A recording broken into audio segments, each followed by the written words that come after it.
don't you come up here, give your name and address, and speak into the...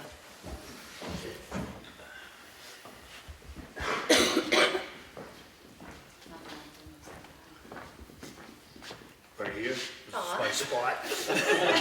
Getting closer. I don't want to get too close. Social distance. Okay, am I on? Action. All right, okay. In addition to what Joy and what Eric has been talking about, I think what we have to do is be flexible. We have to take into consideration that things sometimes take longer than what they normally do. And we have to be able to build into the system something that allows us more hours if necessary. And granted, the situation that we're talking about today is probably once in a lifetime. But, I mean, these people have nothing. I mean, there's no ID, there's no cars, there's no keys, there's no licenses, there's nothing. And we have to take that into consideration. And my name is Rollo Millette, and I'm at 22 Bluffs Boulevard, Center Ossipee. Anybody else? Damus, dear Comeau son, I was just wondering, I wasn't at the Ossipee town meeting, but was the amount budgeted for the welfare department, but was that increased at all or modified at town meeting, and would that have had to be modified to make any impact here, or can you add hours and just move some funding around to make it happen? The amount was not increased at all. We met with the welfare director this afternoon. It was in a non-public session, so I cannot divulge everything that was done in there. But their hours are going to be, they'll stay, she'll be there the same 4 hours that she has been. But they're going to put a notice on the front door out here, and a big schedule will go on the website, and she is supposed to be available by phone call. You can come here and pick up an application, call her, set up a time. She is supposed to meet with the applicants.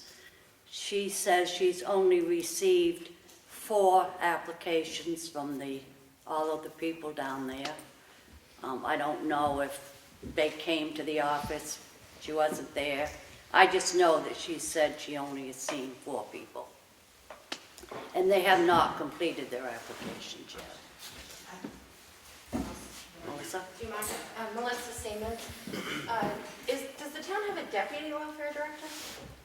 A deputy, she's just been appointed last week. And we have the applications here at Town Hall. I just want to be very clear to people, you don't have to start the process at the welfare office as far as getting an application. I know a lot of you going out of your way to really advocate for people, and you can begin that process without dealing with our welfare director potentially by coming in and getting an application here. And if you guys are doing as much as I know you are, like, that stuff can all happen prior to any perceived need to go to the Freight House, Okay. for whatever that's worth.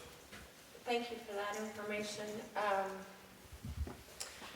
So I guess I don't want to make it about a person, because I know you have this person as an employee, right, not a contractor. So we have to be, you have to be careful how we can discuss an employee in public. So what I would like to know is how do we fix it? So there's been suggestions from the fellow members of the committee that have been working with these fire victims. So we're 11 days into it. So if I could just share with you briefly what the situation looks like. We have 14 people currently staying in a motel. When this is all said and done, the owner of that motel is going to get the Hero of Ossipee Lifetime Forever Award, because he is doing what I believe is the most terrible thing right now, and that is the people that are at the motel are not paid for. So I would like to know, my first ask is that the town of Ossipee make it right with that motel owner. I know that you can't use government funds for private purposes, and there's an application process, and there's a whole way of going about this. But where other systems failed, the generosity of this single business owner came forward. There are people that are not sleeping outside right now because of his generosity, and for no other reason. I don't think it's our responsibility as a committee and through our pool of generous donors, you know, they're coming in more every day. I don't think it's our responsibility or the tenant's responsibility to provide the very basic of immediate and emergent housing. We shouldn't be using all of the funds that are meant to replace other things just to pay for a very expensive roof over their head every night. Yeah. So that's my first ask. The town of Ossipee can step forward, intervene with the business owner. I'm happy to provide that information off camera and to try to make it right with him. My second ask is that the town develop, as you look at the current structure of the welfare guidelines and the job description for the welfare director, it's the same ask I had in Effingham town meeting on Saturday because our welfare director over there resigned. And that is, I would like to see the welfare director develop an emergency plan. We have an emergency management plan for the buildings and the buses and the roads, but I would like to see an emergency plan specifically to the welfare of the people affected, so that when something like this happens, there is someone who's assigned to immediately triage the people affected and make sure that they have the information they need.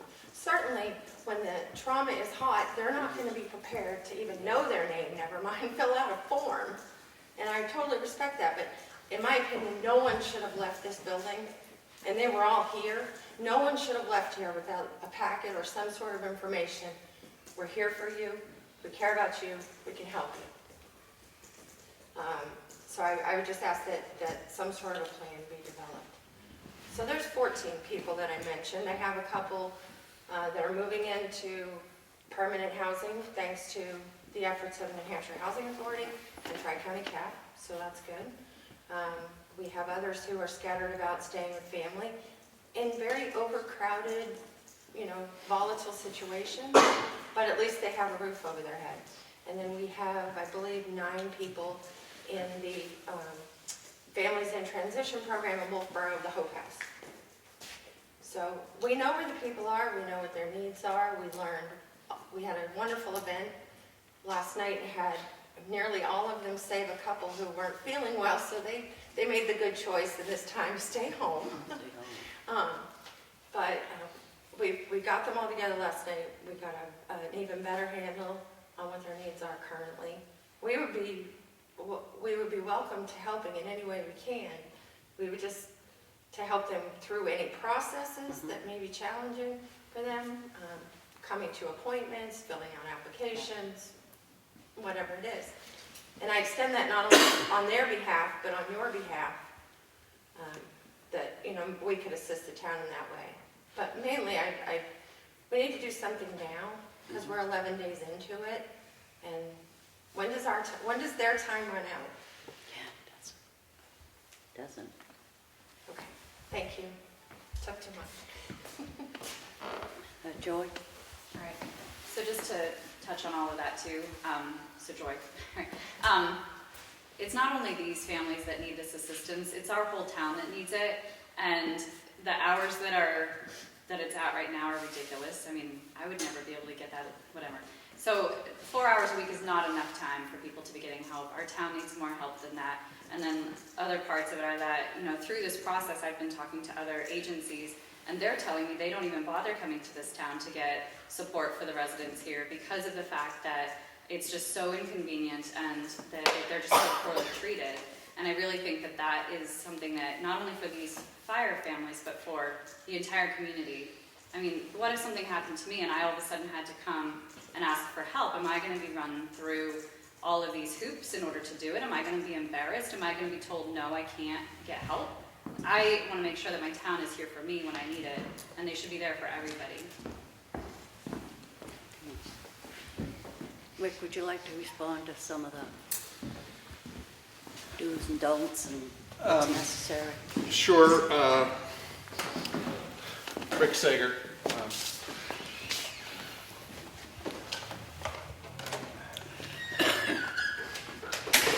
I won't go through the same items I went through at town meeting, the welfare, and I don't know what's happening with people walking into the welfare office, if they're being treated poorly, as I've heard tonight. The welfare director does have certain regulations they have to follow. RSA Chapter 165 pretty much sets forth what the town has to do. Perhaps as a more practical approach here, I went to a number of other towns in our area on their website to see what they have as far as welfare director availability. I think the town of Ossipee's website lacks if you need an appointment, call such and such on the website.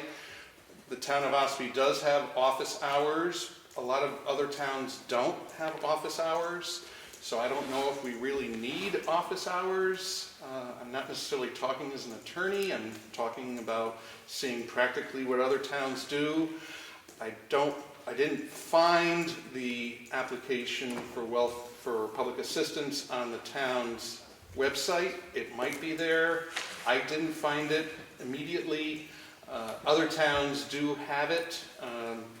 Notably Wolfboro, and I noticed it was 21 pages long, which may be excessive, but I don't really know what ours provides for as far as number of pages. I know that Joy said our application is burdensome, and it may be. Maybe it needs to be looked at. So I think I hear these folks, and I agree that without a lot of effort, we could probably make it much more user-friendly for people to download, print, if they have that capability, and call up and make an appointment and come in. I think that's probably easy fixes to this. As far as an emergency plan, I don't know if other towns have such a thing, because this is such an unusual circumstance, but I would start by looking at what other towns have. Speak to the New Hampshire Municipal Association. Town of Wakefield may have one. I didn't help prepare it, so I don't know if they do or not. So I guess those are my practical comments. Yeah.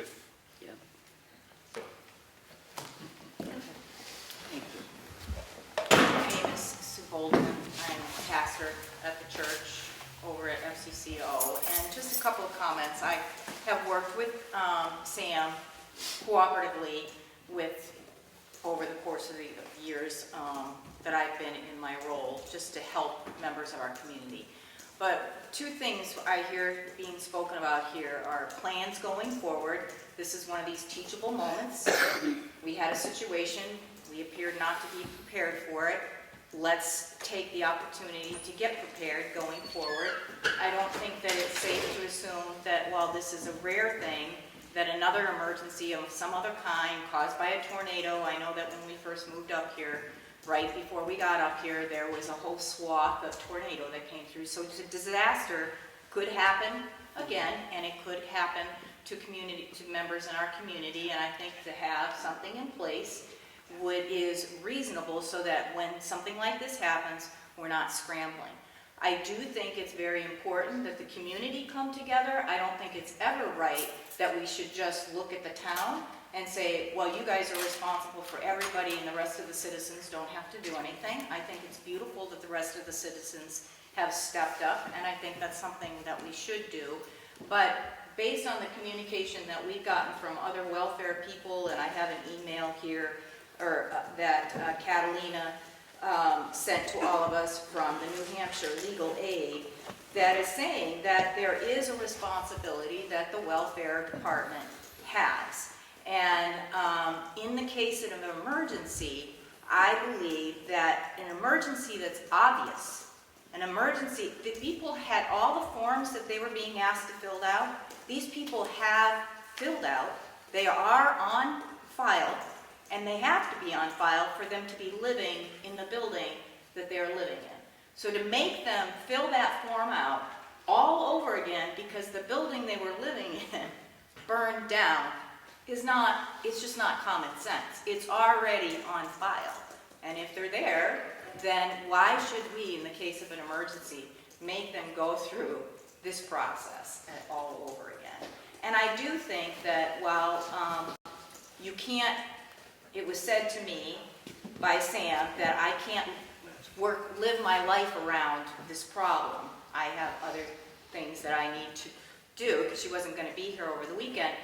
I do believe that when there is a problem and it's an emergency, that sometimes we are called as public officials to put other things on hold in order to rise to the occasion of the emergency.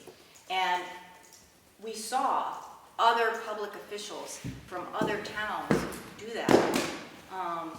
And we had people give up their Sunday afternoon to be at our church on a Sunday afternoon simply because they care. Not because they were required to, not because it was part of their job. And it just is disappointing to us that if it's in someone's job description that they should be doing that, that the town, whoever she is, that person's role is answerable to, should hold their employee to account for not doing what we feel is the right job at the right time. Hi, I'm Eric Moran, Ossipee. I understand the process for welfare. There are a lot of people that will just abuse and take advantage of the system. I had a lady come into the center. She's from out of state. She's homeless in Ossipee. She's been here through the winter, and I'd never met her before, right? She's applying for something, probably has no proof of living here. I understand that process. But we're all very well aware that their house burned. End of story. These are our children. These are my kids' friends. All in the middle of this other epidemic crisis, right? That's going on with this cold. We have seen many people pay for this hotel. It's come through some donations. The Red Cross covered the first couple nights, right? The community has stood up.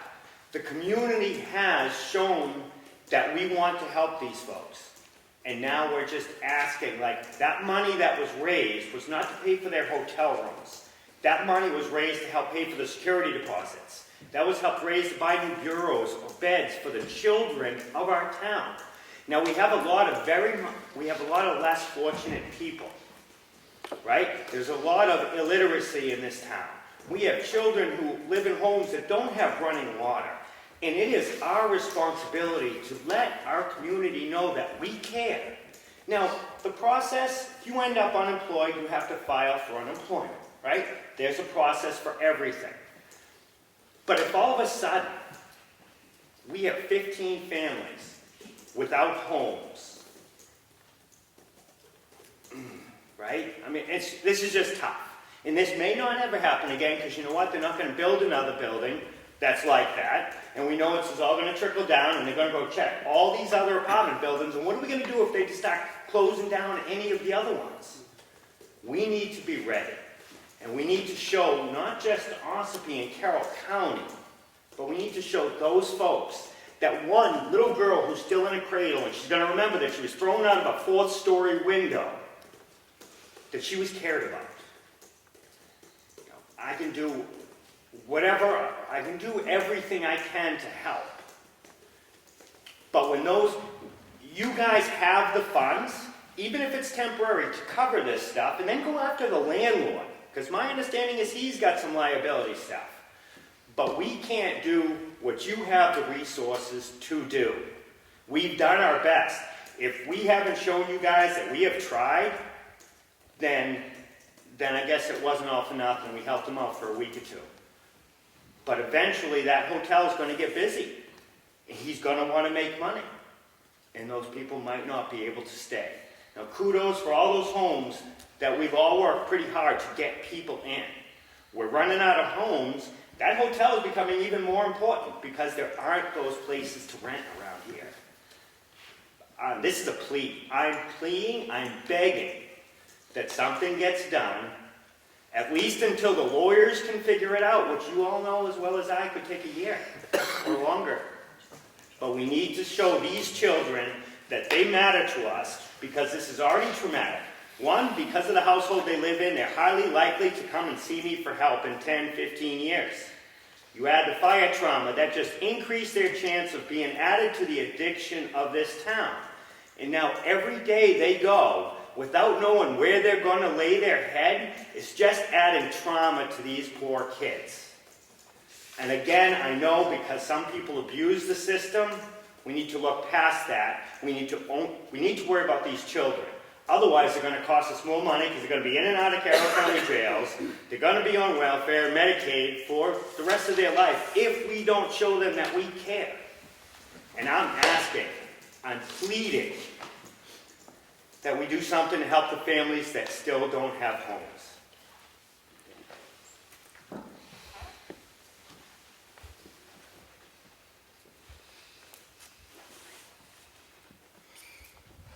Well, we talked this afternoon, and we are in the midst of changing some of the way things have been handled here.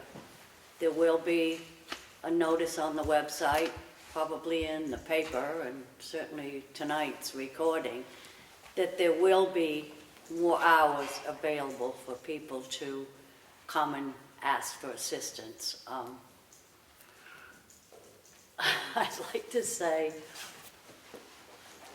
not getting in trouble, I think they will be treated differently than what they have been in the past.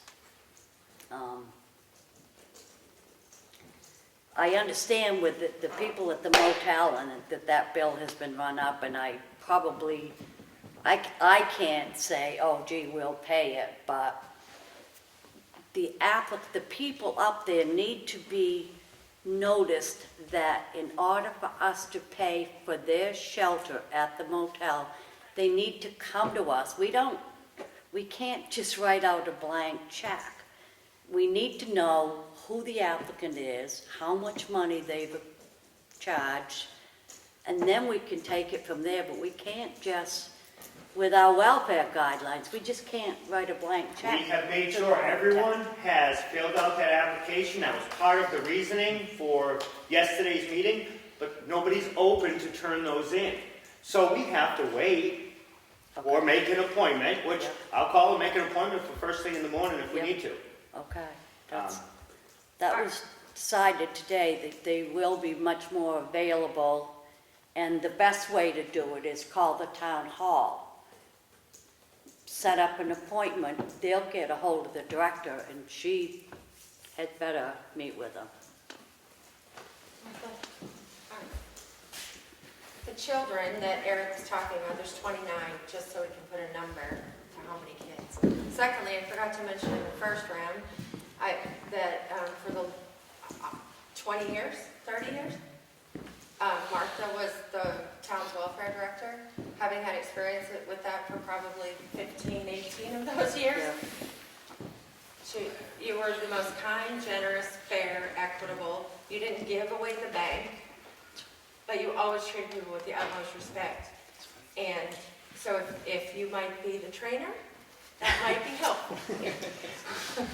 You were a model, honestly, and you deserve that acknowledgement, because it made a difference. Would it be possible for a representative from the town to go to the motel? We could get the people to come here, but at this point, how some of them expressed to us that they've been treated, they're hesitant to come to the town. Would it be possible for a representative of the town just to specifically go to those families and speak with the owner of the motel as well?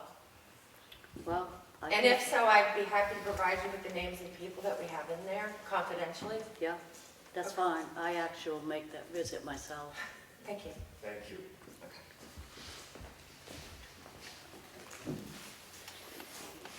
just feel like the town should have been proactive in this. Beg your pardon? I feel like the town should have been proactive in this instead of us having to come here a week later. I mean, we met last Monday, so to have, people came from all over the county for that. But I feel like the town should have been proactive. They should have taken those steps Yeah. instead of us having to come to you. And our committee members drove up to that hotel and paid for a night here and there for people out of our time. Nobody's getting paid. You know, that should have been the town doing that. It should have been whoever's in charge of any of that, Yeah. not us. And then my last point too, and maybe we run into this in other situations, but is it right for a person who's an employee of the town to also be a selectman in the town? You know, if you are employed by yourself, you know, that seems a little bit odd. So for as many years as this person was also a selectman, you know, could there have been changes made? Probably not. So I'm wondering, is that legal? Is that something that should be? Or how can you have like a check and a balance to that kind of a thing?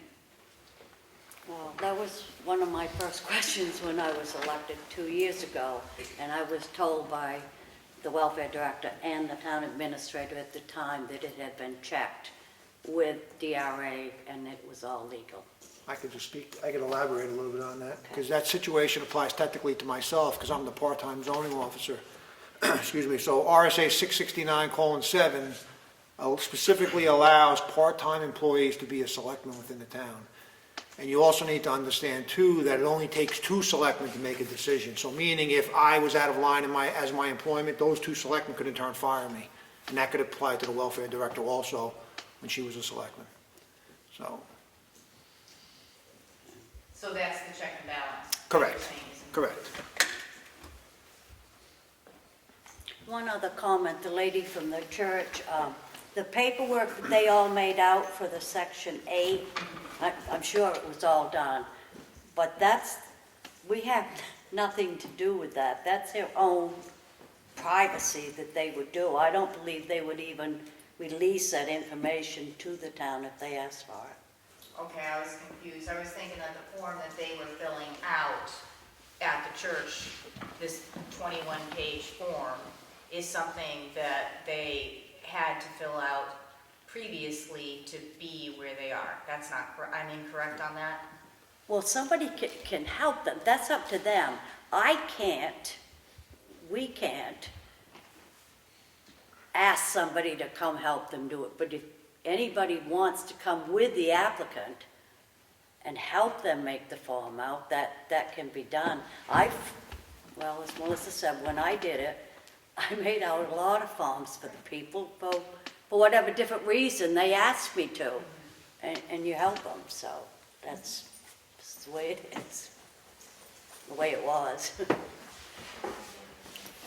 Is it still the case that if you take an application and you fill it out and you want to bring it back, you don't have to bring it back during an appointment or during the hours? We used to have people that would just come to the counter and drop it off, and then we'd get it, we'd stamp it received, and the first call would be Martha, or That's right. when you were the welfare person, That's right. to say, we just got an application, because you have a legal responsibility to act within 72 hours? 72 hours. Okay, so they can still come in during any time that town office is And open, drop not off an just during the application. Tuesday, That's what is it, right. I don't even know. Yeah, Tuesday. Okay, 11 to 1. those hours when people hopefully are working, okay.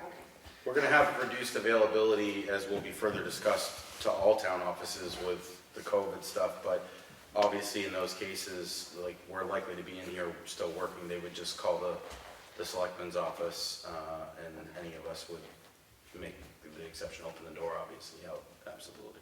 Okay, thank you. Okay. Anybody else? I guess so. Dallas Emory Center, Ossipee. So I've been listening to this whole conversation go back and forth with everybody here. And I'm trying to figure out exactly what is the town's responsibility here. These people were on Section 8 housing as it was, right? So they are responsible to report back to the federal government or the county or whoever was giving that housing money originally, right? Okay, so what exactly are they asking for the town to do? to pay their rent for a year until the government decides they're gonna kick in? I mean, what exactly are they trying to get out of the town, other than a house, which Well, is probably something that everybody wants. Well, they need immediate assistance. I mean, I'm hoping they'll all contact New Hampshire Okay, Housing okay. Authority. I'm gonna go back to the meeting we had the other night where they said, we got so many donations, we had to stop the donations. That is what was. That wasn't- Clothing donations, Well, yes. okay, but still, immediate. So what does immediate mean? A roof over their head. Okay, so how long do they expect everybody to pay for it after they get a roof over their head? Well, the truth of it is, as long as they're eligible, you have to assist them. So I'm gonna go back to, when does the government that was paying for it originally take over? Well, the applicants, each one of these people that were in the fire, they need to get in touch with New Hampshire Housing Authority and let them know And there was a don't fire. get me wrong, I feel for everybody, and I would donate gladly to anything they needed to have done. That's not my issue here. I'm not exactly sure what exactly they're expecting from the town on the whole issue. I would say probably right now, their immediate need is shelter. Okay, and, Right now, as they said earlier, some of them are at motels, some of them are probably couch surfing, Right. some of them are staying with relatives, whatever. Right. But they want and need to get into something more permanent. right, well, In the town, I can understand that, and I've seen other people in town burned out of their homes, and, you know, we've never had this big of an issue. we've never had a fire that I understand that. left that Well, many people homeless Well, there's an either. empty building right down the street that maybe you could look at, across from Indian Mountain. Just a thought. But I'm still, I'm still trying to figure out, even if we got them into housing, say we did it for, got them started, got them a month into it, what happens then? Well, you kind of would like to think they were all living, making a living however which way when this fire happened. I'm sure they're Right. not going to expect somebody to take care of them for the rest of their Well, lives that's what I'm because they getting lost at, their house. because everybody works, and I work, everybody works, and usually you work for what you get. That was, I guess I'm still not understanding, but I guess I'll follow that. Yeah. My other question was about the COVID-19 thing and this whole scare that's going on with everybody. I just want to make sure that you guys remember that we have a constitution when the government decides they're going to shut everybody in, and you stand up for us, because I'm a little worried about that. We all are. Okay, well, I'm just bringing it up, because every day they keep saying, oh, we're going to shut down this, oh, we're going to shut down that. Next thing you know, we'll have the National Guard on our streets telling us we can't be out of our houses. Okay, we had a bigger problem with swine flu, we had a bigger problem with H1N1, and we're not there yet, but yet we're already there with the government. And I'm a little concerned, what do they say about the government? The 9 worst words you want to hear, we're from the government, we're here to help. So I'm a little, I just want to make sure that you guys are going to be standing behind us on any issues that might come up. Because, during Katrina, they went around and confiscated everybody's guns and said you can't have those because, you might be a problem, even though they were worried about looters, Yeah, we are working on it, Alex. We're Okay. aware of it. Well, I'm just, making you more aware of my position. All right, thank you. Okay. Can I have one more and then I'll go home? I promise. I just don't want, I don't want to leave the impression on anyone here, and it sounds like you might be under that impression, or anyone else, that these people are in any way looking for a handout, I know. or that we're in any way looking for a handout or someone to support them. Yeah. No, we have, first of all, I have too much respect to even think about anything like that about these people or anyone else in the community that needs. What they're entitled to is what they're lawfully entitled to, and that is for if someone is unable to care for themselves, the town has a responsibility under the law to provide the basic and immediate needs for them, the housing, transportation. I'm not saying go buy them a new house, don't go buy them a Ferrari or a new pair of Nikes. I'm just saying that the town has a responsibility, and they've had, in the statute, they've had it for what, 250 years maybe? When we used to have, the towns would pay to put people up in port arms, and then the county had the almshouse. And then all of a sudden, we had all the government safety nets, and we closed down all the almshouses and orphanages, and that's where we are. So there are steps in the, I don't know, what would you call it? Would you call it a rung in a net? I don't know, a stitch? I don't, but there are parts of the net, and the town is just one part of the net, and you know, all the people that have been helping these fire victims, or Ossipee's first trial run that could have been a terrible disaster, and that was Scandia a few months ago. Yeah. We could have been having this same conversation about that. But we're all in it, so the people lift them up, the Red Cross responds, the people lift them up, the town does their part, and then there are other agencies, Tri-County CAP, New Hampshire Housing Authority, just to get the people stable and get their feet underneath them, no matter what happens to you. You lose a leg, you lose your job, you lose your house. There's a process, so no one's looking for a handout. Could I respond? Anything to do So, I guess she's missing my point is, how much has the town done already? Have they done anything at all? No. Not financially, no. No. Okay, so if the town was to do something, all I'm getting at is, how far does it go, and where does it stop, and when does the federal government that they're already under take back over, I guess? Is there a limit to it, or is it just an endless thing? No, it's not. We've gone to the state, so It's we're never- hoping the state does It get never involved. has been endless. I mean, why would it be now? Okay, it's probably still up in the air for me. But Are the guidelines available online? So someone like Dallas or someone curious about how it all pans They're out? in the office, yeah. Okay. I didn't know if maybe that could be online as well, with the applications, people understand Yeah, that's the available. process, or the taxpayers understand what they're getting into Yeah, also? I think it's just like any public assistance program through the government, or, I think it's anybody who goes for any assistance through the government has a limit, they have requirements, they have obligations to meet themselves, then they're given a certain amount to help them through. And it puts everybody at an equal playing field.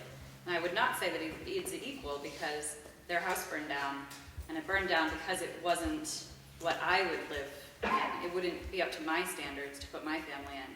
But because they were at an income level that they were at, that was what they were stuck with. So it isn't equal. They're not being given the same level that I'm being given, you know, with the work I do, but that's how it works. So there's no point in leaving people out on the streets if they're born into a situation that they have no control over. And it's our job to kind of raise them up, help them out, and then hopefully they get better or their children end up better. I lived it when I was a kid. It doesn't- Okay, all right. I know this is gonna go back and forth there. Can I just say, I'm not trying to leave anybody out. I understand completely, and I would definitely help anybody given the opportunity. And I'm sure a few people in this room know that I would help anybody, and I have. And I've made plenty of donations to everything that goes on in this town. That's not my concern, okay? I'm just trying to figure out, where does it start and where does it end? And for me personally, if I was to come and apply for any kind of assistance through this town, I know that I would not get it, because I make too much money, as of right now. I wouldn't get it. I work, you know, they would say, all right, well, you're gonna have to go to see your family, or you're gonna have to stay here until you can raise the money. They're not gonna give it to me. That's an understood thing, and I'm not sure that anybody else understands that, is what I'm getting from this. You know, I know it happens, and people fall on hard times, and I grew up on state aid and welfare. I know all about it, so I don't think I need a lesson in it. I'm just trying to understand the town itself Owns it in. is responsibility. So, that's all. Okay, guys. Okay, I think we beat the horse to death. Yes, we have. Madam Chair, I did have a Yes. sorry. I haven't gotten any headway with the state, because as soon as session began on last Wednesday, it went 12 hours. Thursday session was 19 plus hours we stayed down there, so it's been difficult to get anything done. And now the COVID-19 has got the governor completely busy. But what doesn't make any sense to me is if all the people have already applied and were receiving assistance from federal money, and we know who they are because they've signed something so we can identify them, why don't those funds simply just get diverted to where they're staying now to compensate the person that's, now this is probably going to have to be in agreement with the hotel owner, but at least he would have some compensation. Why doesn't that money just now flow into temporarily where they are now? And then when something else, maybe the feds could come in and build another building or something, or that other building could be fixed, and then they could be transferred into the other building. So what's stopping that transfer of the federal funds? Yeah. This is an account somewhere that has their money that went to them before. Who discontinued their money that they were already getting? Well, Well, go yeah, ahead. go ahead. No, I think that the Section 8 housing vouchers is what you're referring to, have to go to a Section 8 approved housing location. They have So to. you can't just transfer it to a hotel. That's a whole separate process, separate from the town's business. So we're gonna have to get the feds and the state to Yeah. agree that that hotel room is a, Yes. ridiculous. Yeah, and that's not, It you know, qualifies for that's Section government 8. for you. do you understand what I'm Doesn't saying? make I don't know why you sense. couldn't I just do. temporarily Yeah. transfer that. That would be some legislation, state, federal, cooperative to get that More done. legislation? Well, if you don't mandate something to them, you know they're not gonna do it. Now, I know we were talking about the one issue, but I just had one more issue that has nothing to do with what happened that I wanted to update everybody on. Last week, I was asked about HB 1217. That was having police forced to, or mandated to report misconduct. And I reported that the bill in its original form stated that the police are mandated to report it, and that investigation would go to the Attorney General's office, which I thought was better for the police, for fairness, and better for the aggrieved. And I had said that before that, it went right to police standards and training, where the police were investigating themselves. And I thought this was a good opportunity to get rid of the Lori list, which, as you know, is a piece of paper with a bunch of black lines on it, so you never know what's going on with it. It was amended again. And it was amended to have it go back to the police standards and training, so not the Attorney General. But there's one caveat to this. The last line of the bill, and I hope the Senate doesn't hear this, the last line of the bill, it states that after the investigation, 6 months after, it can be 91A or requested the information for that investigation. When in the past you couldn't do that, it was locked in there. That's the only good thing I see about the bill. For the aggrieved, the issue that's going to happen is, now you're going to have a problem that the police that were investigated now is going to have their personal information, that investigation, now be public. So I don't know how this is going to happen in the Senate. My prediction is they're going to take that line out of there, because I don't know how they would be able to release public information for an investigation about employees. So we're back to square one again. Remember, the whole thing is, it's got to be fair to everybody. It's got to be fair to the police, and it's got to be fair to the person that is claiming misconduct. So that's where we're at with that, and this is government at its best. So there's my report. Yes, sir? First off, I wanted to thank the board. There's no better way to know what the residents want than to listen, and I felt like you guys did that today. They weren't being timed out or shushed, as I have seen for the last couple of years, unfortunately. And second, have you posted the job position for Recreation Director, or do you intend to? Steve? We haven't posted it. No. Right now, we have our Public Works Director is in charge of oversees the Recreation Department. He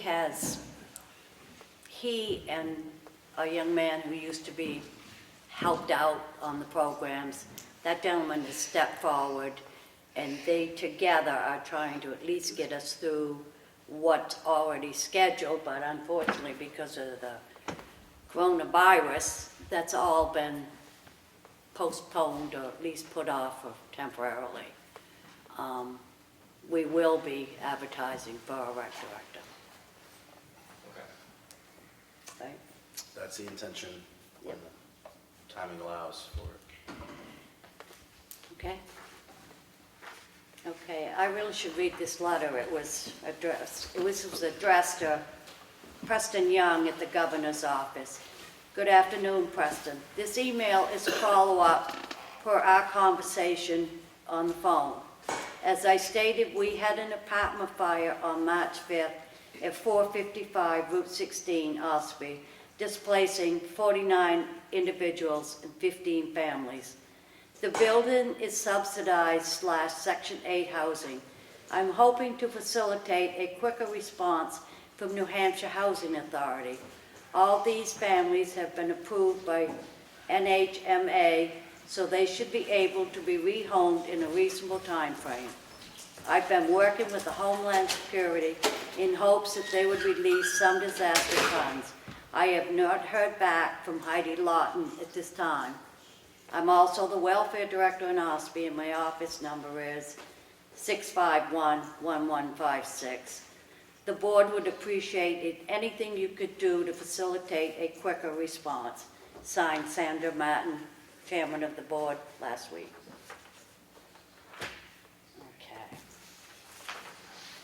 Okay. I have the Selectmen's workshop session and non-public meetings dated Monday, March 9th, per RSA 91-A:3, 2, A. Make a motion to approve these minutes. Second. All in favor? Aye. Aye.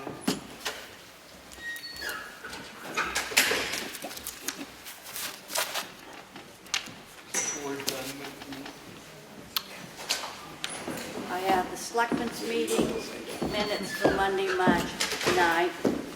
These are the regular meetings. I make a motion, we approve these. Second. All in favor? Aye. I abstain.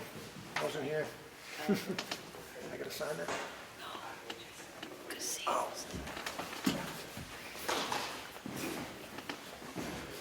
And one more set of minutes for the public hearing held on Tuesday, March 3rd. Make a motion to approve these minutes. Second. All in favor? Aye. Aye. I abstain.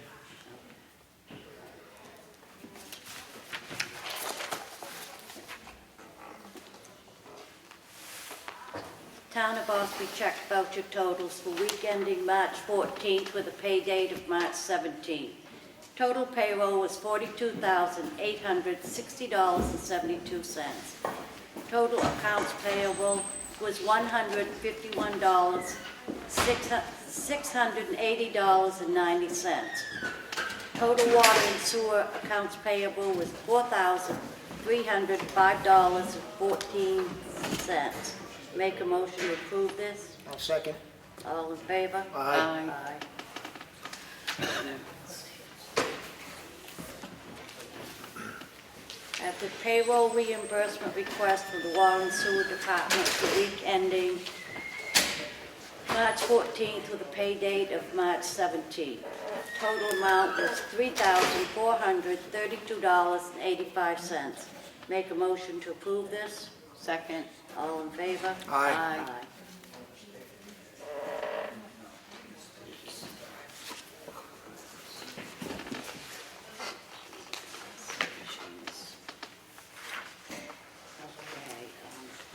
I guess, go ahead, John.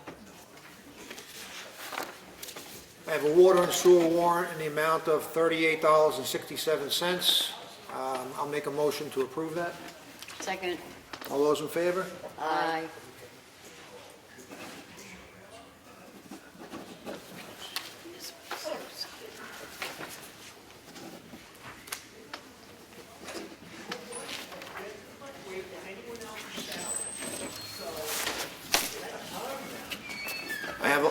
have a letter from the planning board secretary, from the planning board requesting legal representation on a case for tax map 126, lot 18. We've read this, we've discussed this. I'll make a motion that we approve an attorney other than our town attorney for consultation for the planning board for this case. Second. All those in favor? Aye. You don't have to sign that, we initial it. Just initially.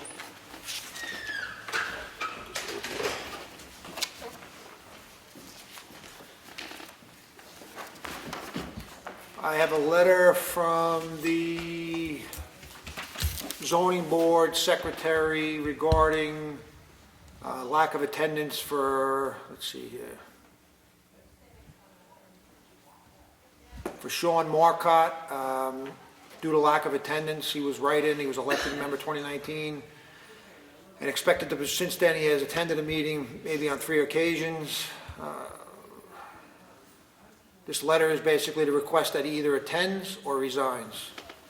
So I'll make a motion that we approve this letter. Second? All those in favor? Aye. Let me initial this too. Is that planning board? Zoning board. Zoning board. I have a letter here from the, let's see, Zoning Board of Adjustment Secretary. I'm going to read it because it's a short one. Dear Board of Selectmen, on April 14, 2020, the Zoning Board of Adjustment voted to appoint Ralph Worcester as an alternate member to the Zoning Board of Adjustment. The Zoning Board of Adjustment requests the Board of Selectmen to accept and confirm Ralph Worcester's appointment. I'll make a motion that we accept Ralph's appointment. Second. All those in favor? Aye.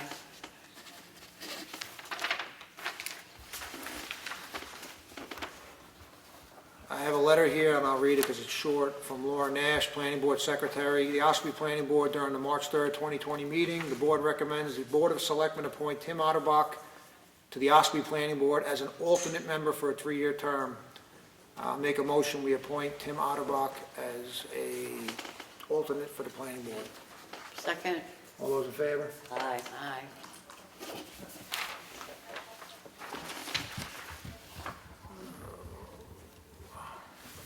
Another letter here from Laura Nash pertaining to the Conservation Commission.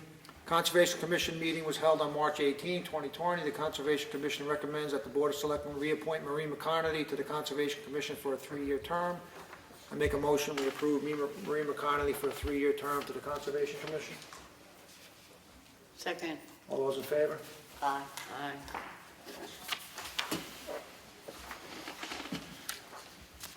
Okay, another one from Laura Nash, Secretary for the Conservation Commission. Ossipee Conservation Commission held a meeting on March 18, 2020.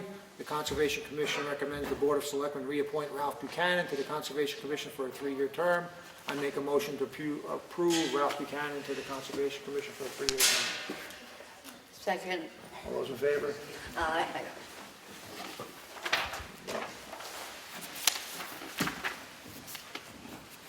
I have a letter from Harry Merrow, the treasurer. I'll read it. What date was the meeting, Which meeting? the conservation? Right? March 18th was it? That's Oh, day right. after tomorrow. That's the day after tomorrow. Yeah, right, good You're point. confusing me.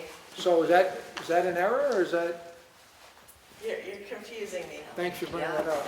thank you. Let me see that. Good point. They must have met last week or something. Yeah. So we'll have to make a motion until we get a corrected date. I'll make a motion that we retract these 2 previous votes or appointments until we get a corrected date and a corrected letter. Can you check the other date to the other appointment? Yeah, they were all March 18th, and I read March 18th on all of them. I mean, the planning board and all. Yeah, so I have the ZBA one, conservation, let me have the other one other too. This one was March 3rd.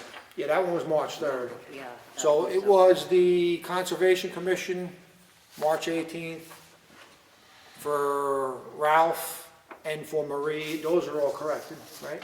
Oh, no, this one says April 14, 2020.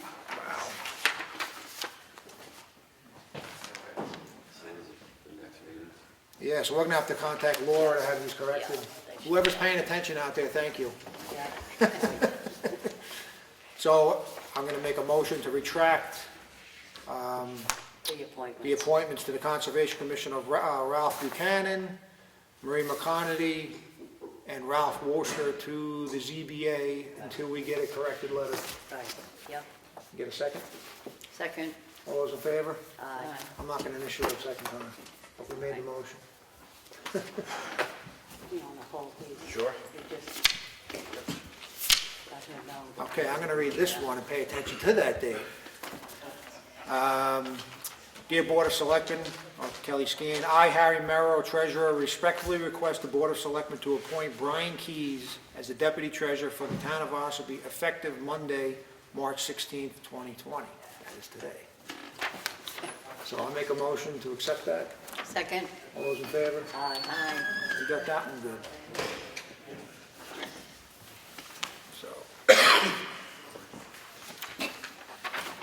So we have a letter, it's addressed to Mr. Brewster Vidum. It's from Thomas McGuire Equipment. It's for purchasing of a baler for $74,031. This was put out on an RFP, correct? That's what we discussed.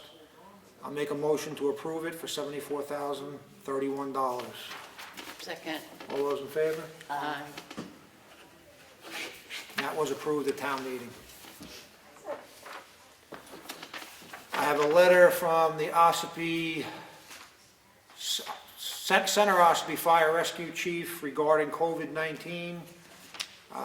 Would anybody like me to read it, or if you want, you can review it in the red folder. It's just their plan of action. Yeah, it's be on file at the Selectmen's office. What was that? Do they have a plan of action? Well, it's I'm gonna read it? You might as well. Okay, I'll read it. With the growing concern over COVID-19, Center Ossipee Fire and most of the rest of the state has decided to take some proactive precautionary steps. Our fire station will be closed to non-essential personnel and visitors. Our inspection program will be on hold for a minimum of 3 months.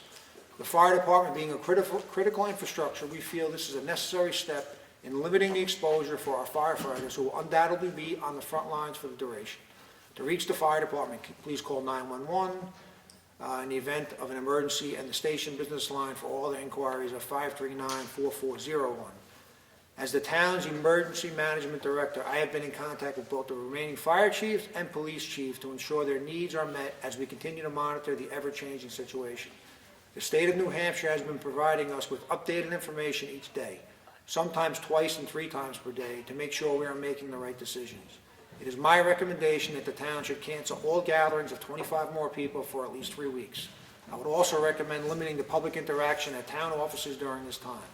This will give the appropriate time for more information and reevaluation of the situation at this time. This is an effective step in reducing the exposure to the at-risk population. I have attached an informational sheet from the CDC outlining some of COVID-19's information if you believe you may have been exposed. Respectfully, Dana Cullen, Jr., Fire Chief. So I have just one question. When Sure. he says canceling inspections for 3 months, Right. what does he mean by that? Does he mean the school, they do an inspection, fire inspection, the buildings here for, because They do a lot of inspections, like for the planning board, to meet the requirements of the planning board for fire alarms and smoke detectors, and that's a big part of it, which I believe that's gonna be put on hold. I understand, but in that he said he's recommending no gatherings for 6 Right. weeks, but yet he's not gonna do inspections for 3 months. So The difference in timeframe. I think it would be, we could call, but I think also call 539-4401 and ask them that very question for a deeper explanation on it. We just got this just before the meeting, All right, so. come back to the original thing he Yeah. said, We don't have to answer that, right? Do we have to acknowledge that we received it? Yeah, just, initial, I'm gonna initial this one too? yeah.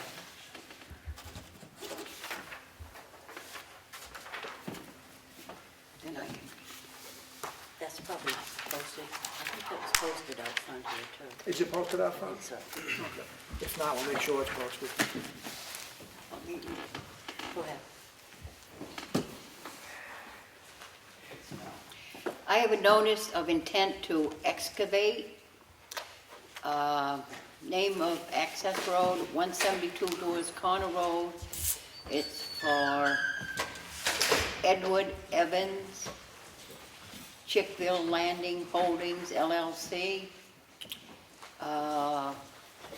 for 35,000 cubic yards of gravel, 10,000 cubic yards of sand, and 2,000 cubic yards of stone products, total 47,000 cubic yards.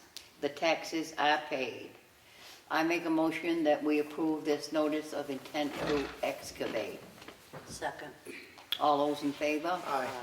Motion carries.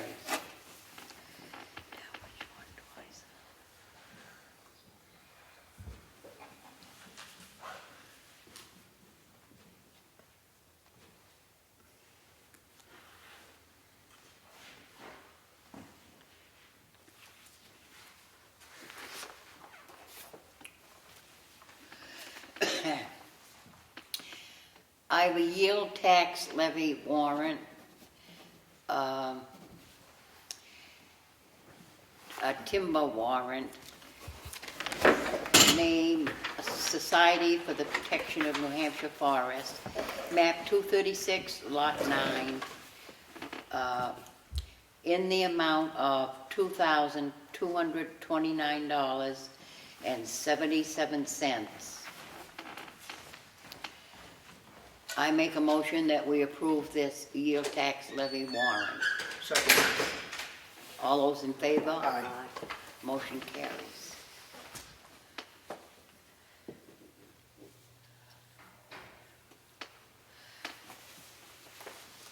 Yeah, Just cross it out.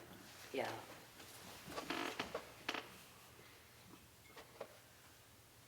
You want us both to sign the right place?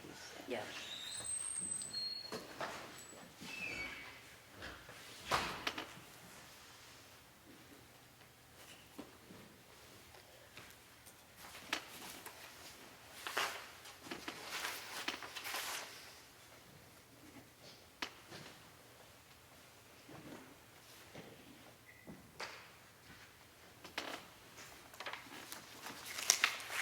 And this doesn't have, they didn't correct it, just cross it out. Okay.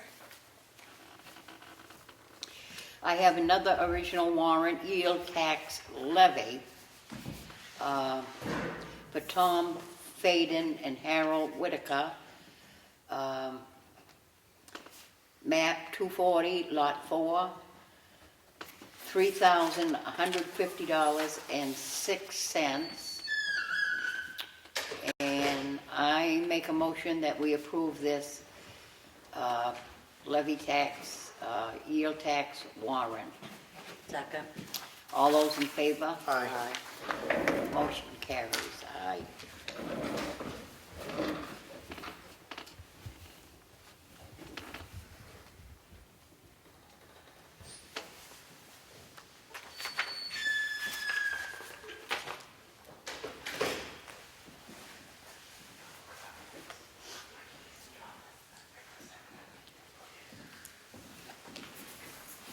Same that. thing. Yeah, okay.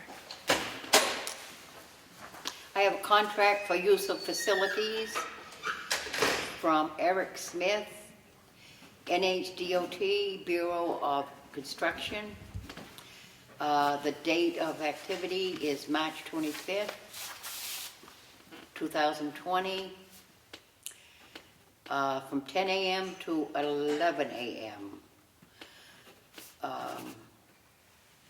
And it has been okayed.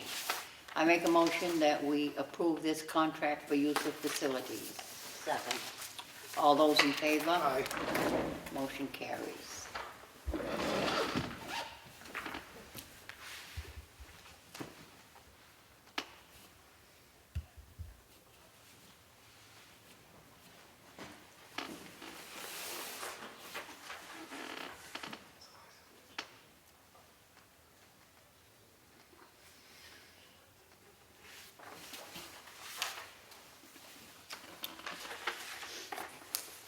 I've got a notice of intent to cut wood or timber. The owner is Tim Epiloglas, and the logger is Cole Boggs. access road 171, acreage of lot 237, and they're gonna cut 237. The taxes are paid, and there is no cemetery. I make a motion, we approve this intent to cut wood or timber. I'll Second? second. All those in favor? Aye. Aye, motion carries.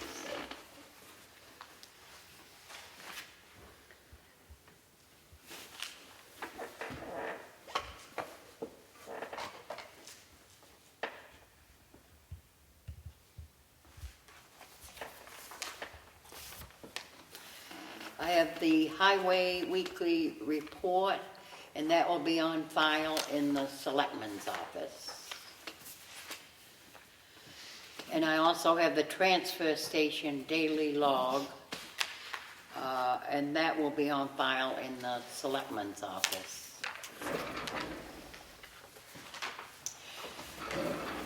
I have a notice of intent to excavate for Ambrose Brothers, Inc., Robert Ambrose.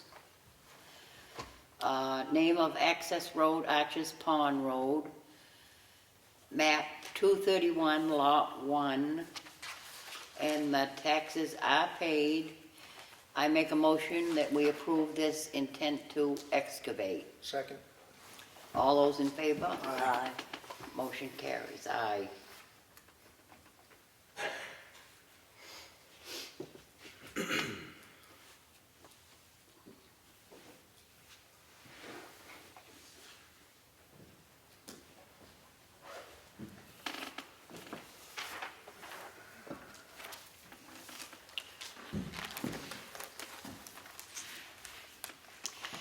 I have a notice of intent to cut wood or timber for Patricia Murray McCarthy. Map 9, lot 17,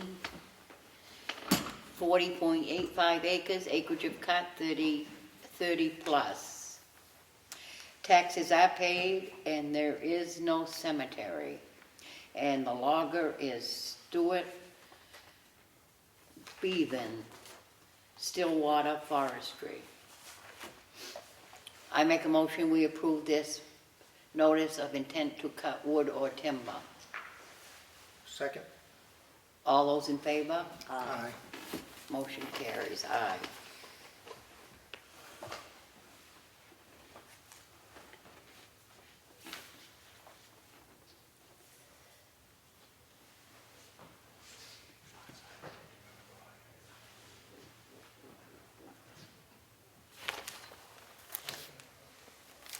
That's it. I got to vote for the chairman and the representatives. Yeah, but he's the rep. Yeah, but if we're gonna do a chairman here and somebody for the budget committee. Chairman of the board, so. Yeah, I will, yeah. I would like to make a motion that we appoint Martha Eldridge as chairman of the board. Thanks. I'll second it. All those in favor? Aye. Aye. Can't wait. Motion carries. Oh, okay. Do you want the budget? Jonathan will be serving on the planning board and the ZBA anyway, so he will be our rep. So just to clarify on that, when I sit on the planning board, I'll be sitting there as a selectman? Selectman's rep, Correct. When I sit on the zoning board, I'll be there as a zoning officer? because you are a member.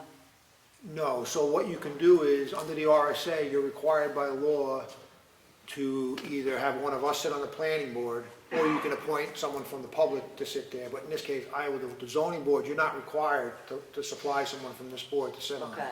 So you have the option of, if someone wants to serve on it from the public, we can appoint someone from the public to sit on that as a We zoning could board. ask around and see if Correct. there's interest. Okay.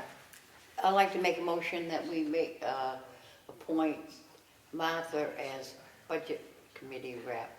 I'll second that. All those in favor? Aye. Aye. Thank you again. Okay, I need to. But you have to appoint me She's to, the one that, no, for planning board, we didn't do that. oh, I thought you made a motion. No, we didn't. Oh, no, I just- explained it, I'm sorry. I just brought up the discussion to explain right. how we have to get there. I'm sorry. So, Make a motion to appoint John Smith as the planning board rep to the planning board. Second. All in favor? aye. Aye. And the zoning board, we can reach out to someone in the public if they want to serve on it, because they're actually down members, they need 5 by law. Okay, So- all right. RSA requires 5. Need to make a motion to seal the non-public minutes of this afternoon's meeting per RSA 91-A:3, 2-A. All in favor? Aye. Okay. Matt, did you want to make a notice to the change in the hours or what we're doing? Yeah, so it's already on the website. All recreation activities are suspended until further notice, probably be at least April 6th to stay consistent with the school, and then we'll see how it goes from there. We'll get a notice up on the website regarding, probably go department by department, but ultimately, Kelly will need to stay open in the tax collector's office to receive payments, but most other municipal government offices will be closed to walk-in traffic from the public, including the police department, who will be happy to receive calls and respond accordingly, but we're going to follow the CDC's recommendation and our emergency management directors to reduce person-to-person contact in that regard. Again, the intention is to still serve in our roles in our offices, but to have less walk-in traffic and Until further notice. until further notice, yeah. Did I leave anything in? Selectmen's meeting. Selectmen's meeting will attempt to have as normal, but will not be open to the public, right? That's right. The whole idea is to limit public access and interaction. That's the whole point of it. You were going to welcome Ed to continue recording, right? If Yes. Go back. Can I comment and sit up? Can I stand up front? So you're gonna have, you're still gonna have your selection meeting. Yes, to conduct the business, because we can't just put it off for another 3 weeks. We just went through the, up to the delegation meeting, we had the same issue. We were thinking we would just meet, because they're gonna close the county facility down also. But the problem is, we're not done with our work, so we have to meet. Now, these meetings are posted as public meetings. You can't close it off to the public. It's still gonna have to be open to the public. You can probably sit 6 to 10 feet away from each other and maybe not interact with anybody, but you still have to maintain. Yeah, that's, it to be public. we discussed that upstairs, we were Okay. uncertain on that, yeah. That's right, okay, So, fine. leave it open as is for the selectmen's meeting.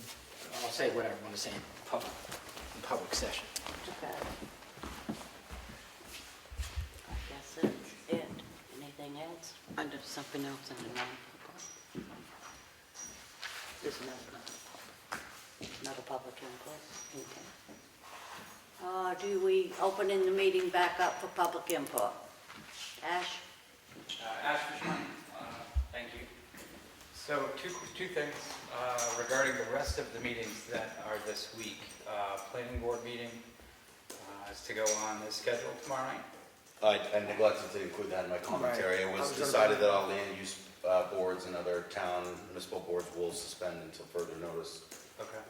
Is that Yeah, I mean, that's what we decided, right? correct, until we get a further understanding of what's happening here, because this is all coming on us quickly. Okay. So- Absolutely, I Right. get it, because my next point will address that Right. for sure. You'd want to make, I mean, those are all noticed meetings, so you have, with the land use, you have Right. a lot of notices that are paid for and gone out. The consideration should be made for those folks that had to spend that money to get those notices out. I mean, it's a trickle-down effect of Yes, it expense, is. but Jesse, it's again. good to have that in So the back of mind, too. the logical progression, I would think that if we have to notice again to abutters or something, then we're gonna have to eat that as the town. We can't put it on the, that's just part of the process.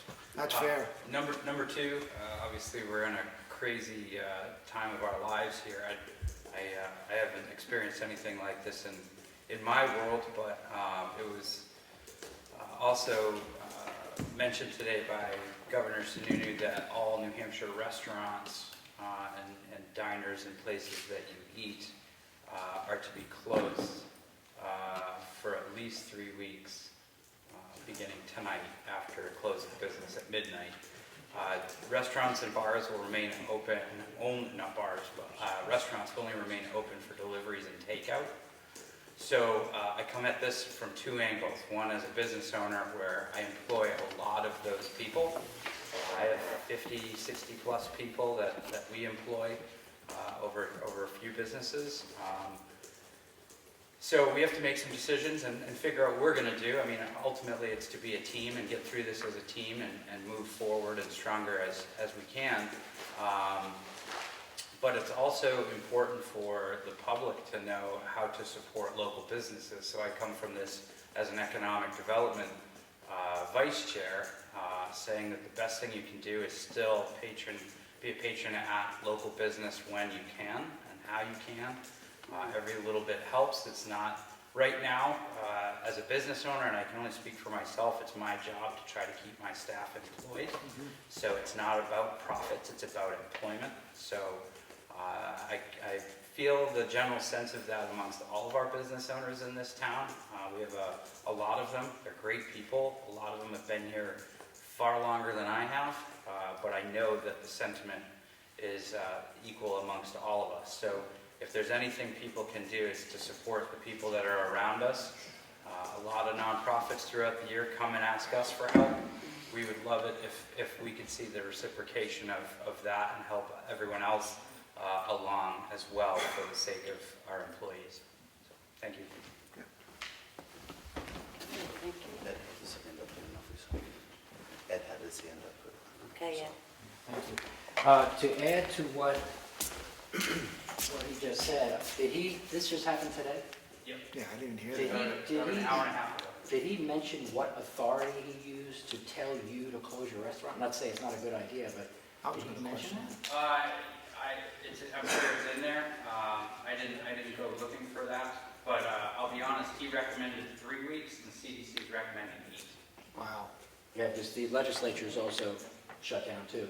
We actually on Thursday, after our 19-hour session, had to suspend the rules to allow both the Democrat and Republican caucus, which would give the speaker the authority to suspend the rules in case the governor gave that rule. So now we're shut down for, I think it was 3 weeks, maybe it might take 8 weeks from that point on.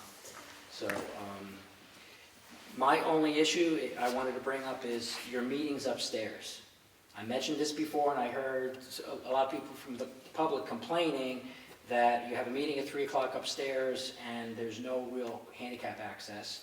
So I don't know if you could possibly, in the future, have your 3 o'clock meetings down here so the public can see on the calendar that your meetings are beginning at 3 o'clock here, and then you can go in and out of non-public from here.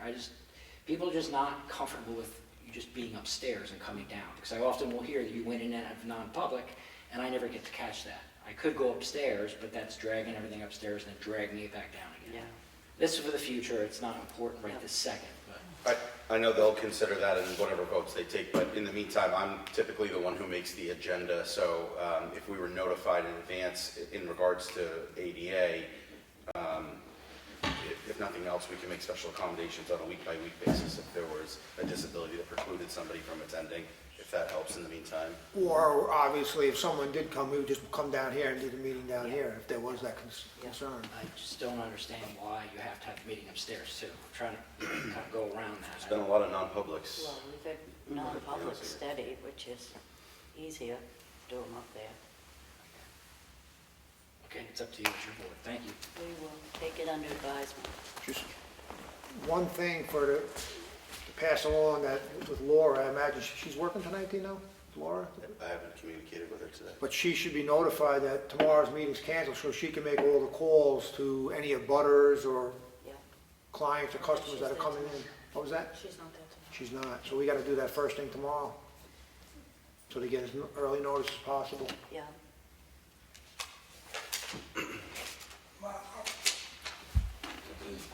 Yes, we'll entertain a motion. Connie wants to speak. Oh, sorry. What authority is you canceling that meeting? I didn't hear it. What authority? He said, under what authority are we canceling the meeting? We didn't cancel it. You You're mean you're... canceling the public hearing. By what authority are you telling an elected officials that they can't have a meeting that has been advertised? I'm not sure. I guess some recommendations from the governor, but if it's not, Just out of town here. we're gonna have to get, we'll get an answer on that. Do you wish to have the meeting be held? Yes, as far as I'm concerned, the meeting's gonna go on. Let The him have that. public has been notified, the abutters have been notified, the applicant has been there, and every other meeting that has been continued till tomorrow night, then you've got to notify every one of them. Right, that's what I was saying. You're talking thousands of dollars here. You're not just talking one meeting. Well, I think tomorrow you're gonna have to make a phone call, or one of us, to get that answer on that. And we'll have to decide this in the morning. Why can't they just go ahead and have it? If they want to have it. Yeah. Okay, easy enough, then we'll have it. Go ahead. So then, we'll have it. Instead of, yeah, we'll just do it.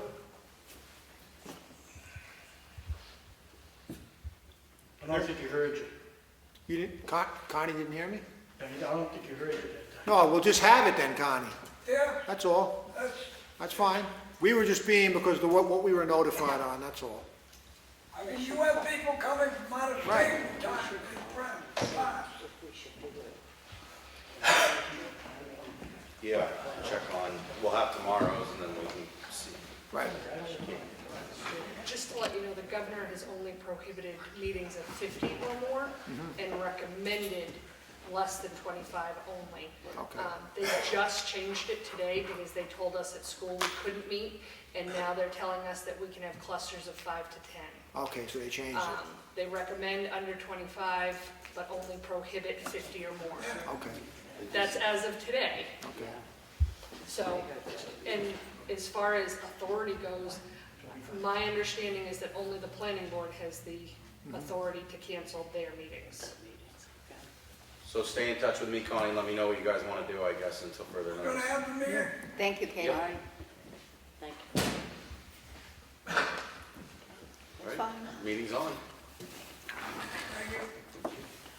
Anything else? Just the swearing in when everybody's done. That's right. Okay. You're closing this You meeting. can close it, yep, make a motion. I make a motion, we adjourn the selectmen's meeting. Madam Chair, before you, maybe I'm out of, I thought you might have already been sworn in, and maybe I just put a wrench in it. You were sworn in. I was this morning. Okay, I thought you weren't, and No. you just made a bunch of decisions. and you weren't He sworn in. was. No, this morning. I apologize. I couldn't wait, Ed, I got up early. I'll second that motion. All those in favor? Aye. Aye. Thank you, Ron.